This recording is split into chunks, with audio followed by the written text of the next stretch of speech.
Sir, I am not the presiding officer of this hearing. I know, Yes, sir. but the thing is, you're asking questions, Madam Chair. The speaker does not have any right to ask questions. At this point, the chair rules that we shall proceed, so the Honorable Franz Castro may now proceed with her interpellation. You have the floor, ma'am. So, Madam Chair, siguro first observation, no, yung on the budget for the 2024, yung Vice President na nagsabi, Madam Chair, na slow and low utilization. So nakita naman natin doon sa presentation. So yung utilization ay napakababa. Pero syempre comment ko lang, no, mas mabilis siya sa confidential funds. 100% in 11 days. Madam Chair. So, Madam Chair, so according to the utilization of the confidential and intelligence funds submitted by the COA to us, no, so we have here surveillance and monitoring. Sabihin ko lang, Madam Chair, no, yung purchase of information out of 125 million confidential funds in 2022, purchase of information 14 million, payment of reward 10 million, rental and other incidental expenses relative to the maintenance of safe houses 16 million, purchase of supplies 35 million, provision of medical and food aid 40 million, payment of incentives or traveling relative to confidential operations is 10 million. So a total of 125 million conducted surveillance in 132 areas in 11 days. So 100% utilization. Madam Chair, I have also here a report about the notice of disallowance. According to the notice of disallowance, the COA disallowed 73,287,000 out of 125 million confidential funds used by the OVP in 2022. So this is 58.63% of the 125 million. So can you confirm, the Vice President? Madam Vice President. Madam Chair, since you allowed her a snide comment, you will allow me a snide comment as well. So my question is, Madam, can you yes. confirm? Yes. Yeah, okay. Diba? Okay. Yes, Madam Chair. So, Before you proceed, may I remind both our guests and our resource You should have reminded her to when she said the refrain line, diba? I called your attention, Madam Chair. You did not recognize me. So, ngayon, sasabihin ko na, if you allowed her that, you allowed me a snide comment as well. I don't recall hearing a snide comment, Madam Vice President. Ang snide comment, that's a matter of judgment. So please proceed Secretariat, Madam Chair, I would like the Secretariat to repeat the first 3 lines of the comments. well, point of order, Madam Chair. Point of order, Madam Chair, kasi parang... So let's please proceed with the answer. Point of order, Madam Chair, kasi parang siya yung nagpe-preside eh. Yes, that's why Kasi inuutusan mo yung secretariat natin sa Committee on Appropriation. Yes. Alam mo, diba? So, Yes. okay, thank you, Madam Madam Vice Chair. President, please proceed with the response. There's a question. Please proceed with the response. Madam Chair, I do not understand bakit a person convicted of child abuse is still sitting in a seat.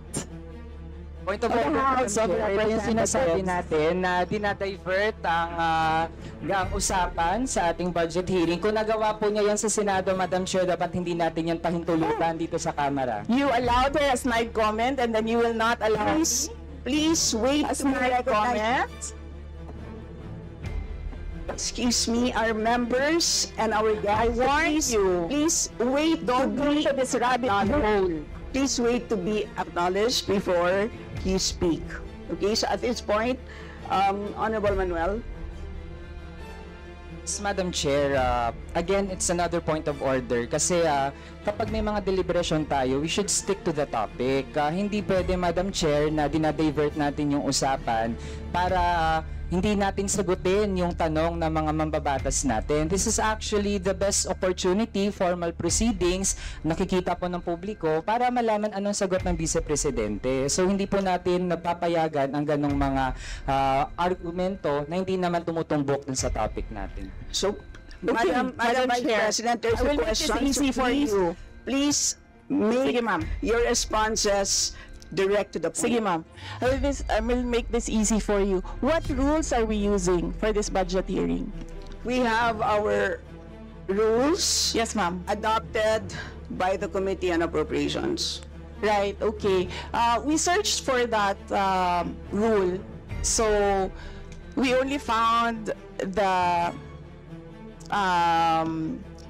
general rules. So, we have a copy of the rules for the budget hearings. Well, as far as I'm concerned, mas importante ang rules para sa amin. Kayo po, ang kailangan nyo lang marinig is yung acknowledgement for you to begin to speak. Yun lang po ang pinaka-importante para sa guests. Sa totoo lang po. Yes, ma'am. So, ang pinaka-importante, yes, you may proceed. At saka po yung adjournment. Yun lang po. Yung termination po. Yun ang pinaka-importante lang po. For the rules, yun ang ay importante para sa members. But we may provide the copy to you. Yes, So ma'am. please proceed and answer the May we question. request a copy? Yes, yes, absolutely. But Yes. please, there is a question. And do you want us to repeat the question? And we will not penalize you all the time. I don't You can repeat the facts from the notice of disallowance. I don't need a the repeat Honorable of the Franz. question. Yes, Honorable Franz Castro. You may repeat your question on the notice of disallowance, I believe. Yeah, tama, Madam Chair. So according to COA, the notice of disallowance is amounted to 73,287,000 out of 125. At ito po, Madam Chair, yung mga breakdown ng mga disallowed na mga na mga purchases. So reward payment of 10 million, payment of rewards, various goods, 34.857 million, payment of rewards, medicines, 24.93 million, tables, chairs, desks, computer and printers, 3.5 million. So, ang question, Madam Chair, so yung letter A, B, and C, so nakita naman natin nandoon yung sa joint circular. How about yung ito, no? How about yung mga tables, chairs, desktop, computer na umabot po ito sa 3.5 million. So, pwede bang maipaliwanag kung bakit ito pinurchase, Madam Chair? Madam Vice President. Madam Chair, I still request for the rules of the budget hearings. Okay, Vice President. gusto mo sagutin ko, ma'am. Yes, Madam. This is a hearing of the budget of 2025. Nasaan dito ang confidential funds? Yung tanong niya, Madam confidential Chair. funds. Nasaan dito? Honorable Madam Franz. Chair, ito yung continuing, continuing questions pa natin noong 2024, during the last budgets. Hindi na ipaliwanag itong 125 million na alam naman natin na wala ito sa budget ng 2022. So, ito, Madam Chair, sa rule naman natin, lahat dito tinatanong no? So, according to the budget, whether it is in the past, kasi nakikita natin yung utilization noong mga budget, kahit na yung past years, ay pwede natin busisiin dito, Madam Chair. Tama ba ako, Madam Chair? I will agree with you, the Honorable Franz Castro.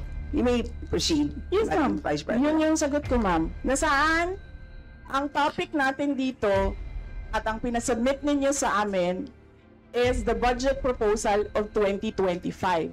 Where in the budget proposal of 2025 is the item confidential funds. Sa in aid of legislation nga ninyo, nakalagay nga doon sa rules ninyo, diba? The discussion should be germane to the topic. The topic is the 2025 budget proposal. Now tell me, Madam Vice where President, The Honorable Franz Confidential funds. Castro has already provided a sufficient explanation for why she asked the question. So please proceed with your answer. Madam Chair, It's a very why are we simple discussing question. the budget of 2023 and 2024?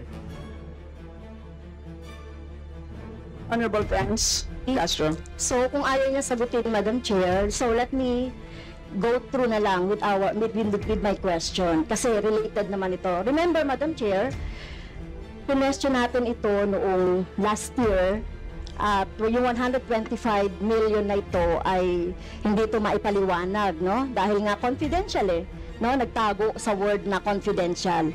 At ngayon, kailangan nating maipaliwanag at it is in the interest of the people.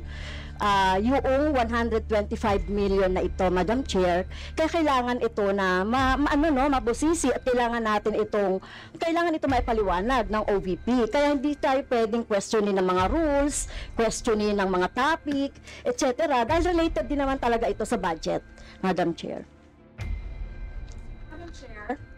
Madam Chair. Yes, you may proceed. I request that the chairperson of the Finance Committee preside over this hearing.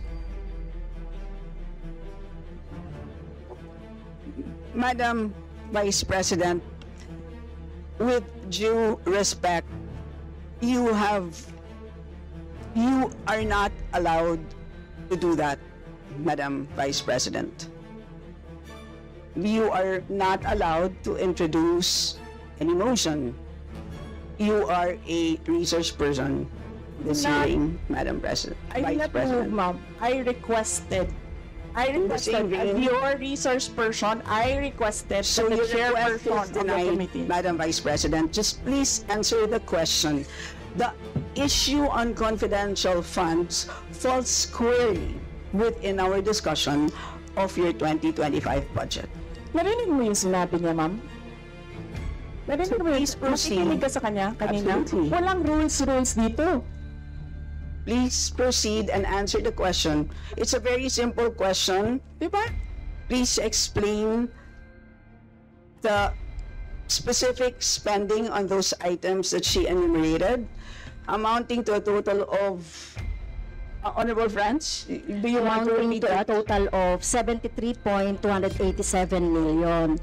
So, dahil may notice of disallowance, so ibig sabihin, Madam Chair, illegal ito at not in accordance with the joint circular by the COA, BBM, and other related agencies. So kung ito ay dinisallow, so ibig sabihin illegal yung paggamit nito. Madam Chair, nitong mga items na binanggit ko po, Madam Madam Chair. Chair, Madam Vice President. you cannot allow a member of the House to just claim that it is illegal.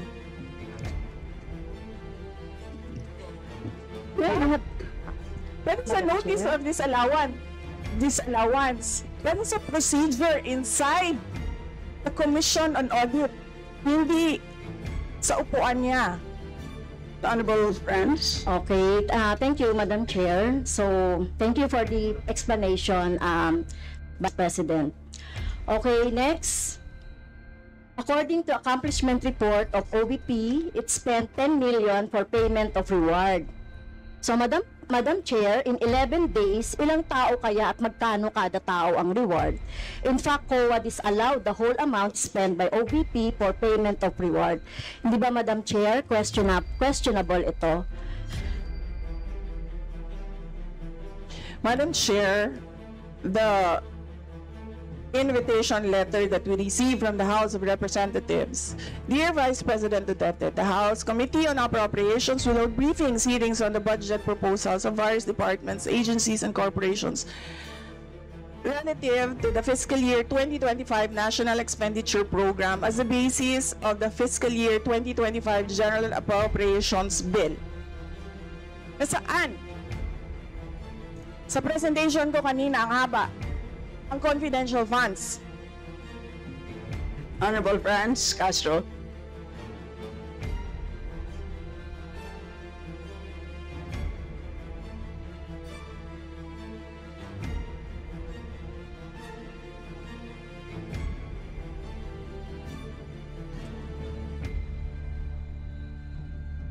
Can we request our technical people to fix the mic?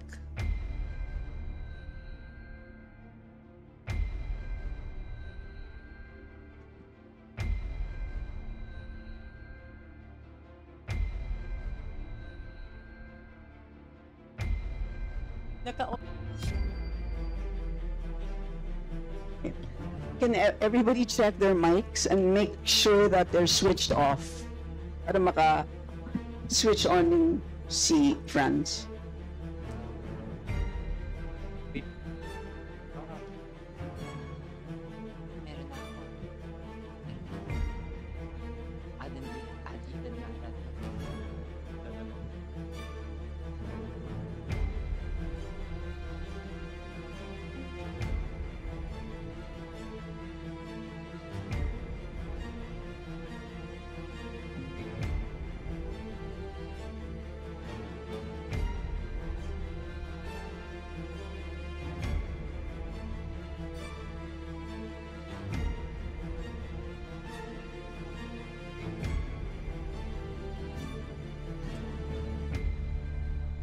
Madam Chair, point of order lang ulit, Madam Chair.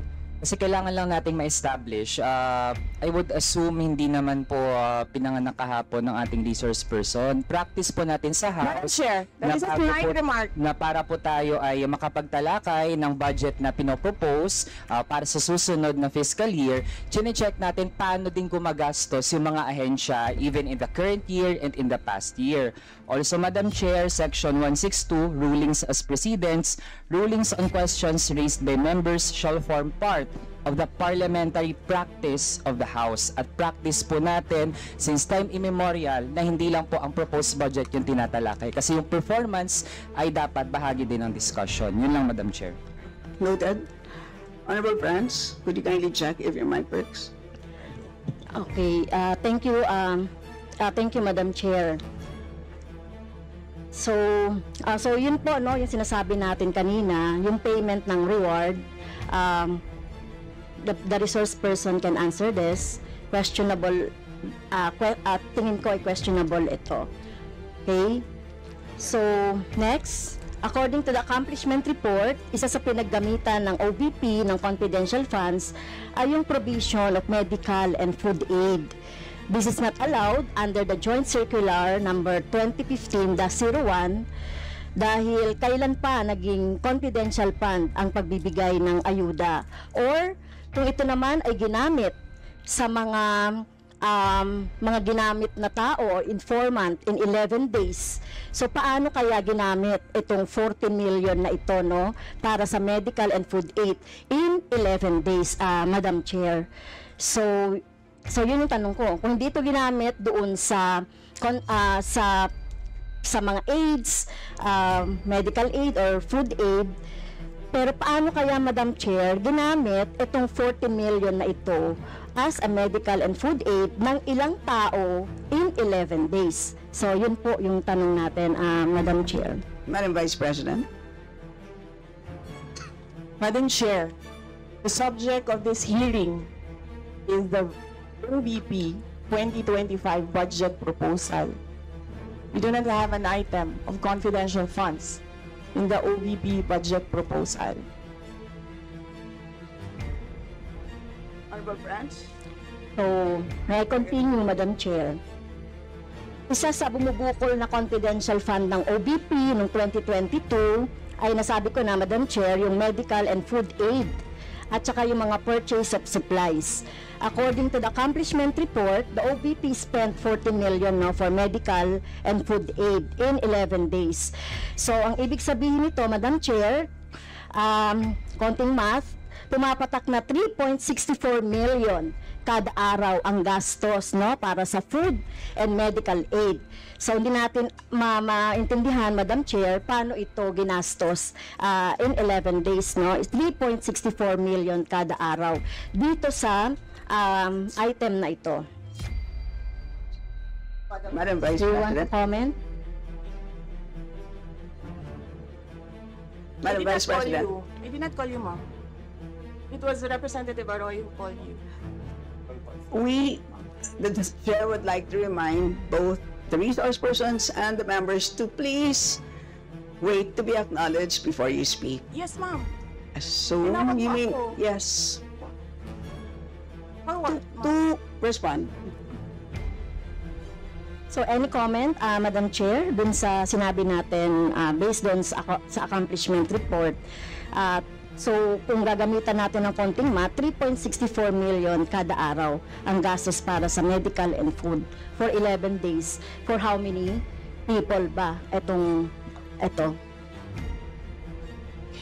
Madam Chair, the topic and the invitation of the House of Representatives to the Office of the Vice President for this hearing is the 2025 budget proposal. There is no confidential funds in the 2025 budget proposal. For the information of the body, the letter that we sent, our Madam Vice President, reads as follows. In the second paragraph, we noted the following topics to be discussed.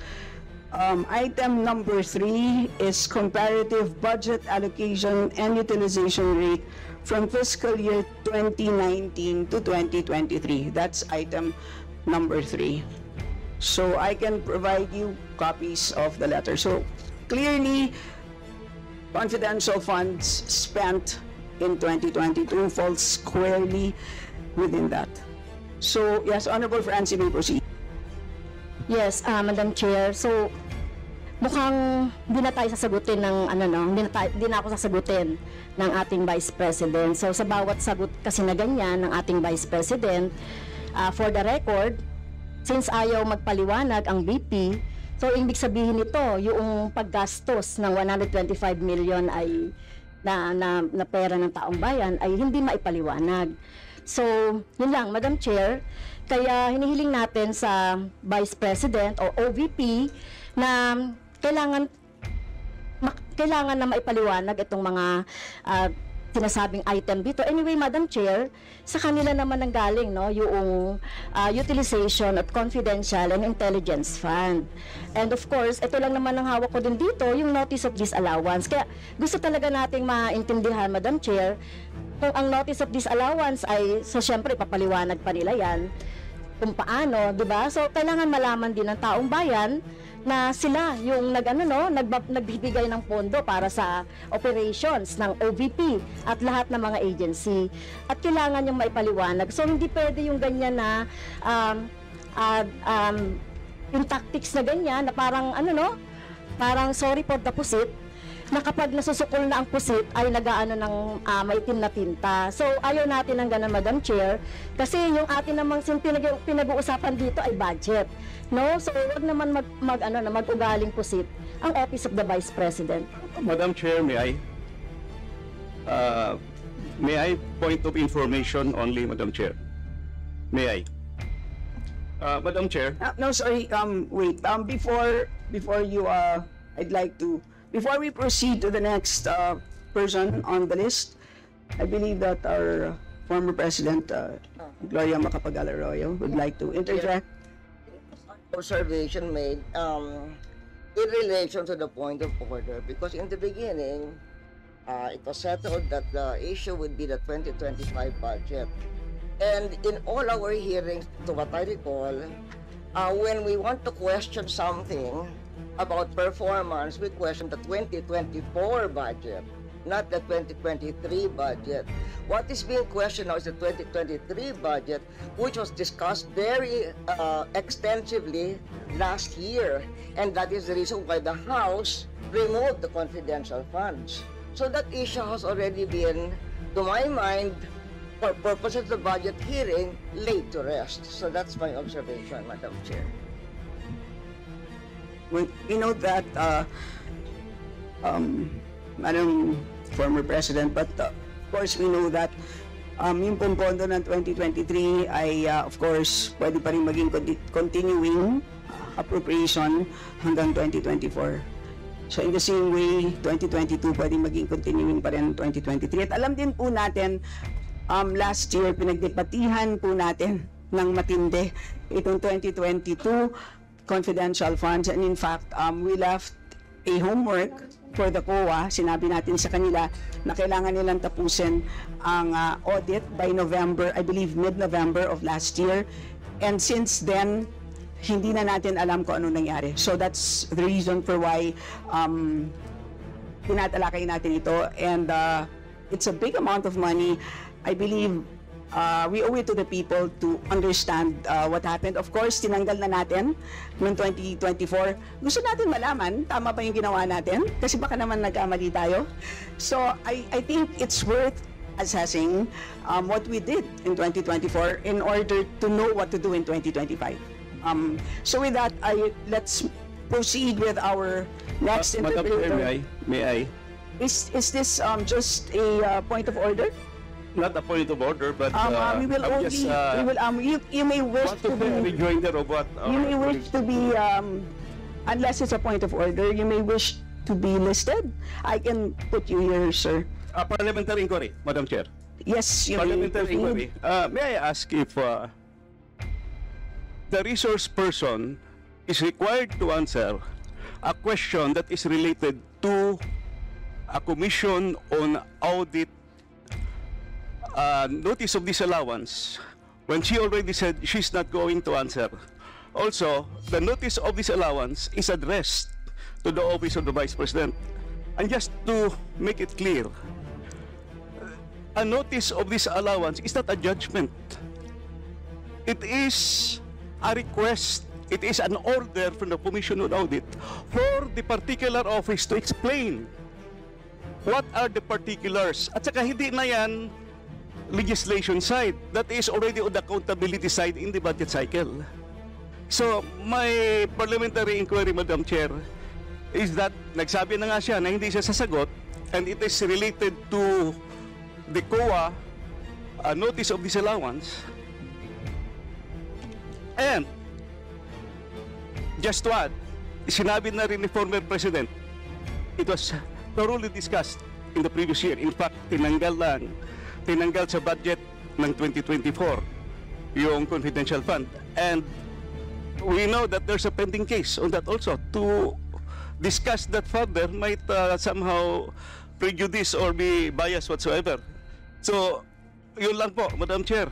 Alright, salamat. On your inquiry, the only requirement is to provide a direct response on the question. Meaning to say, a response that is directly related to the question.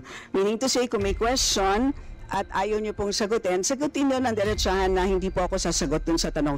Ang problema po kasi, ang response ay naging hindi related dun sa tanong. Halimbawa, may tanong, ang sagot ay paglalarawan doon sa nagtanong. So, hindi naman yon klaro na hindi yon directly related dun sa tanong. Kaya, yun po, I think it's a reasonable ask. If there's a question, you may or may not answer. You're not compelled. But you just please say, I do not wish to answer. That's it. At least we know it's a direct response. And with that, we move to the next Madam Chair. person on the list. Madam Chair. Madam Chair. Hindi na po tayo matatapos. Yan ang sinabi ko sa iyo kanina. Ayaw mo maniwala sa akin eh. Aabot talaga tayo ng bukas dito. Diba? Madam Chair. Is this an inquiry regarding... He said, Yes, and Yes, please, ma'am. I remind also our Yes, ma'am. resource persons to please act in a respectful manner. Pasensya na po, hindi po kasama sa poder ninyo ang pagpa-fire ng presiding officer ng hearing na to. So yes, you so proceed if po. you allow members of the House of Representatives lines like what you just said, like pusit, bakit mo ako kinu-crucify for saying a fact that somebody is convicted of child abuse sitting in the chair? Pusit, and then I cannot fire the presiding chair. So bakit? Yes, we Bakit napaka-one-sided nito, ma'am? noted po. Dahil ba madami kayo dyan sa kabila at nag-iisa ako dito? We note all your comments, ma'am, and let us now proceed. Thank you, ma'am. Thank you, ma'am. Madam Chair, point of order. Yes, the Honorable Benny Abante. I just came in and I hear this. We're not talking about the budget, we're accusing each other here. I'd like to find out from the resource speaker if this is the kind of hearing that we're going to have. Sir, I am not the presiding officer of this hearing. I know, Yes, sir. but the thing is, you're asking questions, Madam Chair. The resource speaker does not have any right to ask questions. Or do you have? Where is that Madam Vice in your rules that Madam a Vice resource President, person this is a cannot budget hearing. request for Please, clarification? Some order, please. Some order, please. Yes, Honorable Benny Abante, may proceed. I'm just asking a question to our resource speaker, you know, because she's asking a question and she's accusing some of the members of this committee. I just would like to find out if we are the ones that have the right to ask questions and her right is to answer the questions of the committee. Okay, so we Yun lang po sa akin yung point of order, Madam Chair. Yes. I think you understand me, Yes. Madam Vice President, am I right? No, sir. I'm gonna ask the chair to ask you to clarify what are my Yeah, accusations. please wait to be recognized, ma'am. Pasensya na po. So again, I'd like to remind our resource persons that you are here, you're invited to answer, to present, and you've done that. Thank you very much. And at this point in time, you're here to respond to the questions of our members, and we request you to please respond in a direct way. So, with that, I'd like to recognize from the majority the Honorable Milagros Aquino Magsaysay.